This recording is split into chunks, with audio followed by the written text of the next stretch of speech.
जय और वीरू ट्रेन से गांव का राशन ले जाते हैं। वे देखते हैं कि ट्रेन में चाहे जितना भी कोयला डालो उसकी स्पीड नहीं बढ़ती। उन्हें लगता है कि We keep फ्रिक्शन adding और हीट coal, लॉस के but the कारण speed does not इंजन की increase. एफिशिएंसी कम है। The efficiency is lost due to friction and heat. इसलिए वे एक ऐसा आइडियल इंजन बनाने की ठानते हैं जिसमें कोई एनर्जी लॉस ना हो और एफिशिएंसी 100% हो। जब वह कारखाने में ये इंजन बना रहे होते हैं, तब निकोलस लियोनार्डो साडे कार्नेट सर आते हैं। वह बताते हैं कि 100% एफिशिएंसी वाला इंजन बनाना पूरी तरह से असंभव है और उन्हें कार्नोट इंजन के पीछे का विज्ञान समझाते हैं। सर समझाते हैं कि एक सामान्य हीट इंजन में गैस से भरा एक चैम्बर हीट सोर्स से जुड़ा होता है।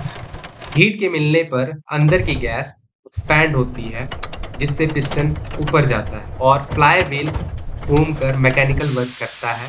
लेकिन गैस को वापस कंप्रेस करने और साइकिल को दोहराने के लिए चैम्बर की बची हुई हीट को एक कम तापमान वाले हीट सिंक में निकालना बहुत जरूरी होता है।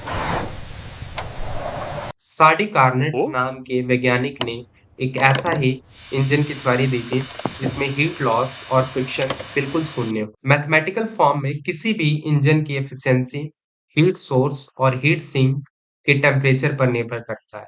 इसे 100% करने के लिए या तो हीट सोर्स का टेम्परेचर इनफाइनाइट होना चाहिए या फिर हीट सिंक का तापमान एब्सोल्यूट 0 केल्विन होना चाहिए। ये दोनों ही स्थिति असल दुनिया में नामुमकिन है, ये इम्पॉसिबल है। ट्रेन के कोयले वाले इंजन के उदाहरण लेते हुए इसमें ये बताया गया है कि इसमें हीट सोर्स का तापमान लगभग 433 केल्विन होता है और बाहर के वातावरण यानी एटमॉस्फेयर का जो हीट सिंक का जो तापमान है वो लगभग 300 केल्विन होता है। फॉर्मूला के हिसाब से अगर मैक्सिमम थ्योरेटिकल एफिशिएंसी निकालें तो वो सिर्फ हमारी 31% आती है।